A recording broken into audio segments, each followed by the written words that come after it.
नमस्कार प्रिय दर्शकों, आज श्रृंखला को आगे बढ़ाते हैं और बात आज कुछ विशिष्ट ग्रहों की। जी हाँ, कुंडली में भले आपके बहुत सारे दुर्योग लगे हों, कुंडली में कोई भी राजयोग ना हो, लोगों को मन में उत्सुकता होती है, वो ज्योतिष के पास जाते हैं तो निसंदेह पहला सवाल उनका रहता है कि मेरे कुंडली में अच्छा क्या है, मेरे कुंडली में कोई राजयोग है या नहीं। देखिए, मैं स्पष्ट कहना चाहूंगा, क्योंकि ये श्रृंखला आज बात भी हम कर रहे हैं अति विशिष्ट कारक ग्रहों की। कुंडली में बहुत सारे दुर्योग लगे हों, कुंडली में कोई भी राजयोग ना हो, फिर भी मैंने ऐसी बहुत सी कुंडलियां देखी हैं जिसमें जातक ना सिर्फ धनवान बना है बल्कि सफल व्यक्ति भी है।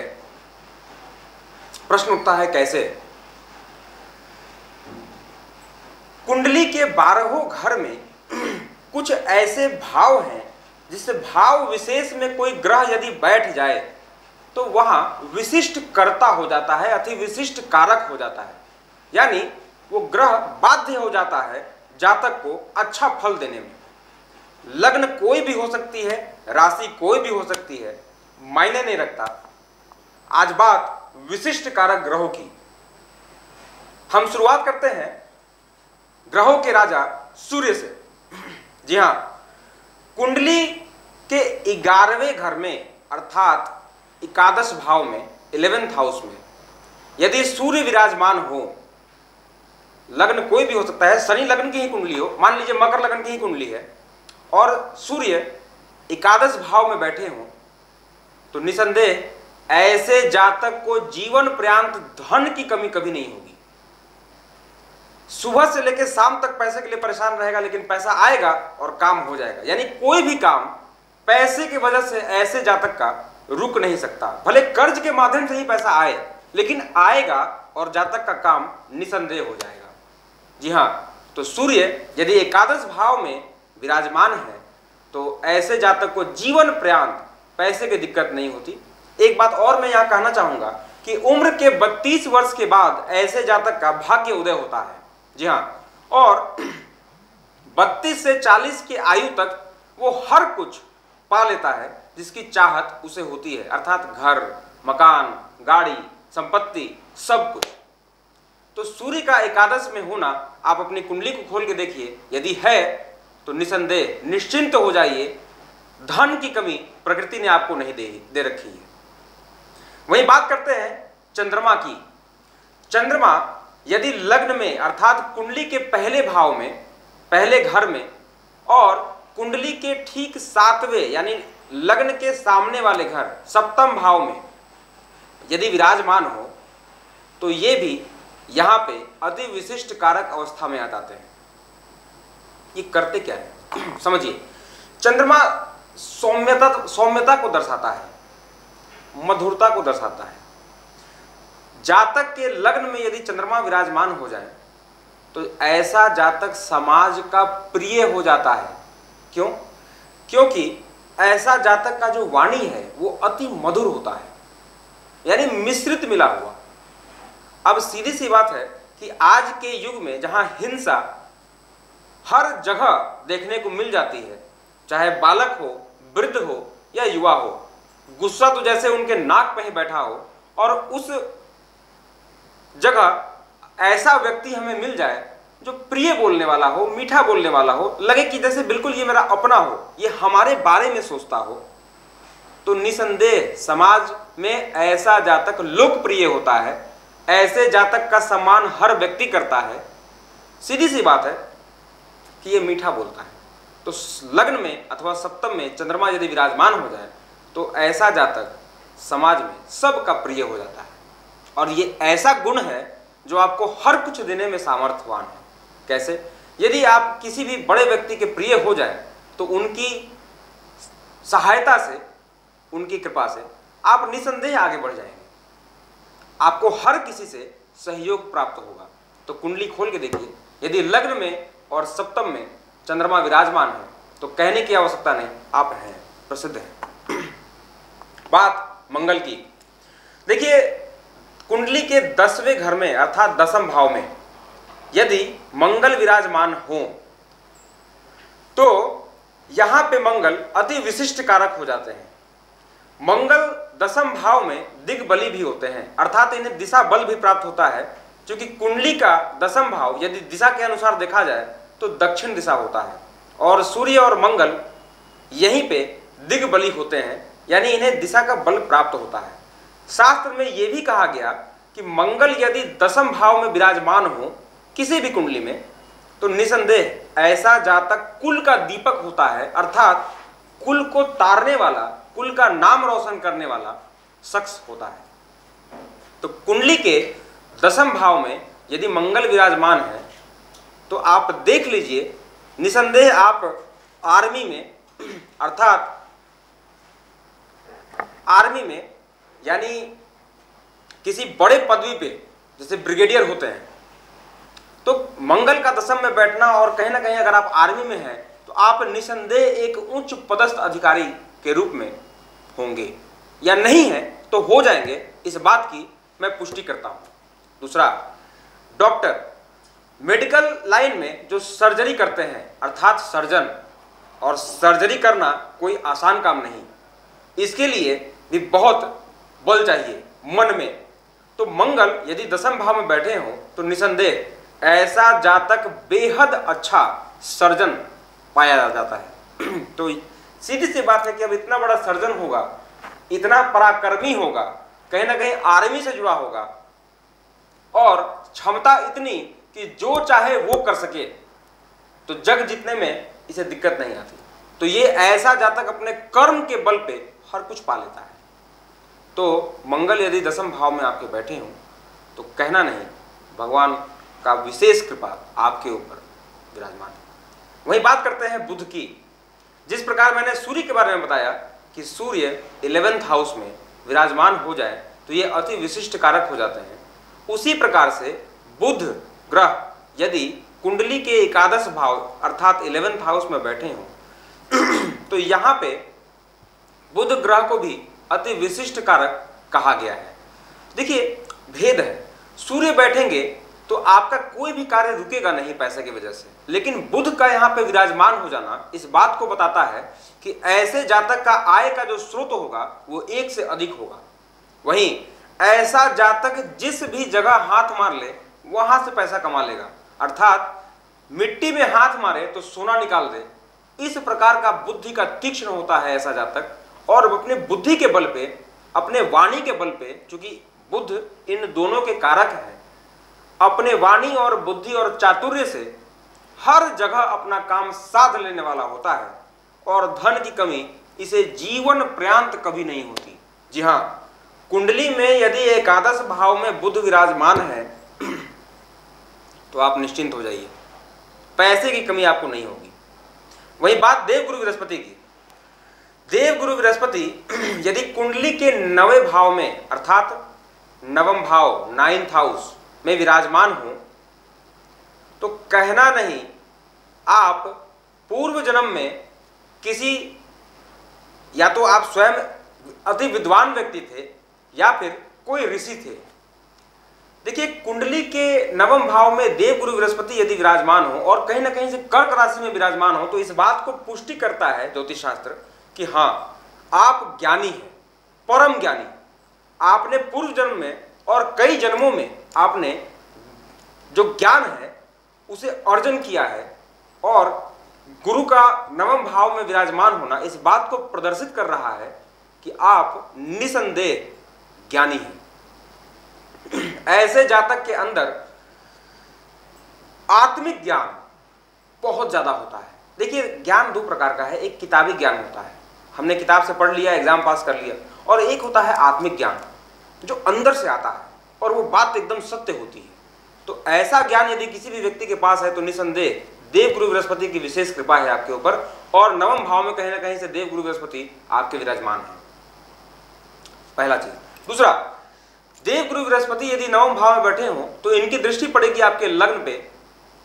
लग्न पे दृष्टि का पड़ना, पंचम दृष्टि, इस बात को तय कर देता है कि आप स्वभाव से धार्मिक प्रवृत्ति के होंगे, धर्म कर्म में आपकी रुचि बेहद होगी और भगवान के प्रति आपकी आस्था, चूंकि देखिए बालक का जब भी जन्म होता है तो वो अपने पूर्व संस्कारों को लेकर ही पैदा होता है। नवम भाव में देवगुरु बृहस्पति का बैठना और लग्न पर दृष्टि पड़ना इस बात को तय कर देता है कि जातक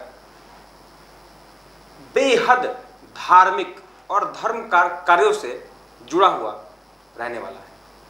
वहीं नवम भाव से हम पिता को और धर्म को भी देखते हैं, तो माता और पिता की सेवा करना भी एक परम धर्म है। ऐसा जातक निसंदेह अपने माता और अपने पिता का प्रिय होता है, मानने वाला होता है, उनको करने वाला होता है। और यही कारण है कि यदि ये माता और पिता इस संसार में निसंदेह भगवान ही है, और हम जब उनकी आराधना करेंगे, उनकी सेवा करेंगे, तो साक्षात पर ब्रह्म की सेवा करेंगे। और यही कारण होता है कि धर्म से जुड़े रहने के कारण, आत्मिक ज्ञान होने के कारण जातक निसंदेह बहुत आगे बढ़ जाता है। हालांकि मैं एक बात और यहां कहना चाहूंगा, राशि जैसा मैंने कहा मायने नहीं रखता। मैंने कर्क राशि का उदाहरण दिया कि कर्क में देवगुरु बृहस्पति उच्च के होते हैं। यदि अपने नीच राशि में भी यानी मकर राशि में भी नवम भाव में देवगुरु बृहस्पति विराजमान हो तो भी चिंता की कोई विषय नहीं। आज बात राशि की नहीं, आज बात भाव की हो रही है। और देवगुरु बृहस्पति अगर नवम भाव में बैठे हो तो निश्चिंत हो जाइए, ये हर कुछ देने में बाध्य है आपको। बात करते हैं शुक्र की। देखिए, कुंडली के चतुर्थ भाव में शुक्र दिग्बली होते हैं, क्योंकि ये कुबेर की दिशा को दिखाता है। और शुक्र कौन है? वैभव, लक्ष्मी, धन, संपत्ति। तो चतुर्थ का मालिक अर्थात काल पुरुष की कुंडली को देखा जाए तो उसमें शुक्र चतुर्थ भाव में दिग्बली होते हैं। और शुक्र का 12वें घर में जाके बैठ जाना, तो 12वां भाव में यदि शुक्र बैठा हो और कोई भी राशि वहां पे हो, मायने नहीं रखता, शुक्र यहां पे अति विशिष्ट कारक हो जाते हैं। समझिए, 12वां घर क्या चीज का होता है? व्यय का। ये व्यय को दिखाता है, खर्च को दिखाता है। जीवन में जितने प्रकार के भी खर्च हम करते हैं उन सब का विश्लेषण 12वें भाव से किया जाता है। अब लक्ष्मी यानी वैभव, भोग को 12वें घर में यदि रख दिया जाए, अर्थात प्रकृति ने कहा कि तुम इसे खर्च करो, तो समझिए कि जीवन शैली कितना लग्जरी में होने वाला है। ऐसा जातक पैसा खर्च करने में निसंदेह कोई कोताही नहीं करता। अब पैसा खर्च तभी तो करेगा जब पैसा होगा। जी हाँ, तो ऐसे जातक सौभाग्यशाली होते हैं। ज्योतिष शास्त्र में स्पष्ट कहा गया कि 12वें का शुक्र जातक को सौभाग्यशाली बना देता है।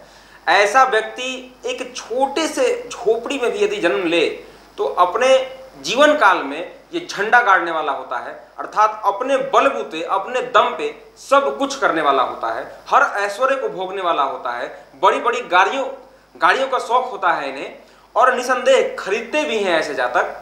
वहीं धन संपत्ति की भी कोई कमी नहीं होती। हाँ, एक कमी जो यहाँ देखने को मिलती है, ऐसे जातक थोड़े अय्यास प्रवृत्ति के भी हो जाते हैं, क्योंकि शुक्र क्या है? भोग। और भोग को यदि खर्च में रख दिया जाए तो पुरुष हो तो स्त्री के प्रति और स्त्री हो तो पुरुष के प्रति इनका व्यवहार ठीक नहीं होता। कहीं ना कहीं ये भी कारण होता है कि अंत गति जो होती है वो पतन की हो जाती है और कहीं ना कहीं रोग से ग्रसित हो जाते हैं। तो शुक्र का 12वें घर में होना इस बात को तय कर देता है, अगर आपकी कुंडली में है तो खोल के देखिए, आप सौभाग्यशाली हैं। आपको प्रकृति ने हर कुछ आपके अगल बगल दे रखा है। अपनी शक्तियों को पहचानिए और इसका भोग करिए। बात करते हैं शनि की। शनि जीविको उपार्जन के प्रबल ग्रह। शनि यदि कुंडली में तृतीय भाव में यानी तीसरे घर में और छठे भाव में विराजमान हो तो यहां पे ये अति विशिष्ट कारक हो जाते हैं। अब समझिए, यदि तीसरे घर में शनि विराजमान होंगे तो आप अपने भाई बहन में सबसे बड़े होने वाले हैं। यदि स्त्री की कुंडली है तो बड़ी बहन होगी, पुरुष का कुंडली है तो आप बड़े भाई होंगे। तो सीधी सी बात है कि जो बड़ा होता है उसका आधिपत्य ज़्यादा होता है। वहीं छठे भाव में यदि शनि विराजमान है तो ये प्रबल शत्रु हंता योग का निर्माण करेंगे, यानी ऐसे जातक के शत्रु होंगे तो बहुत, लेकिन बाल बाका नहीं कर पाएंगे, ये शनि तय कर देते हैं। वहीं शनि का यहाँ विराजमान होना एक बात को और बताता है कि ऐसे जातक को ना तो रोग परेशान कर सकता है, ना रिपु यानी शत्रु, जैसा मैंने कहा और ना ही ऋण। यदि ऋण देते भी हैं तो कहीं ना कहीं ऋण का निदान भी शनि स्वयं ही कर देते हैं। वहीं छठे भाव को कुंडली में हाउस ऑफ कंपटीशन भी कहा गया है, अर्थात हम जितने भी प्रकार के कंपटीशन यानी प्रतियोगी परीक्षा देते हैं वो सब हम छठे भाव से देखते हैं। तो शनि का यहाँ विराजमान हो जाना एक बात को तय कर देता है कि ऐसे जातक का गवर्नमेंट जॉब यदि तैयारी आप करते हैं और देते हैं तो निसंदेह आपका निकलने वाला है। तो शनि तीसरे भाव में और छठे भाव में यदि विराजमान हो जाए तो यहाँ पे ये अति विशिष्ट कारक हो जाते हैं। बात करते हैं ग्रहों की श्रृंखला में आगे बढ़ते हुए केतु की। जी हाँ, केतु आकस्मिकताओं का कारक है, एक ऐसा ग्रह जो कि आकस्मिक है और हर कुछ आकस्मिक तौर पे देने वाला है। ऑल ऑफ अ सडन बोलते हैं इसे। कुंडली के दूसरे घर में और अष्टम भाव में यदि केतु विराजमान हो जाए तो ऐसे जातक को जीवन पर्यंत जुआ, लॉटरी, सट्टा, शेयर बाजार से पैसा आते हुए देखा गया है। जी हाँ, कुंडली के दूसरे भाव को धन भाव कहा गया है और धन कैसा, तो संपत्ति के तौर पे। तो केतु का यहाँ विराजमान हो जाना इस बात को तय कर देता है कि ऐसे जातक को ससुराल पक्ष से अथवा पिता के द्वारा निसंदेह बड़ी संपत्ति का मिलना तय हो जाता है।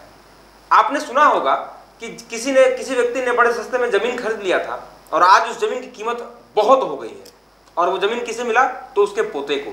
तो कहीं ना कहीं उसके कुंडली में केतु निसंदेह या तो इन भावों से संबंध बना रहा है अथवा कुंडली में केतु बलवान अवस्था में, बलीय अवस्था में बैठा हुआ है। तो केतु का दूसरे भाव में बैठना और अष्टम भाव में बैठना इस बात को तय कर देता है कि आपको आकस्मिक धन निसंदेह जीवन पर्यंत प्राप्त होगा। बात करते हैं राहु की।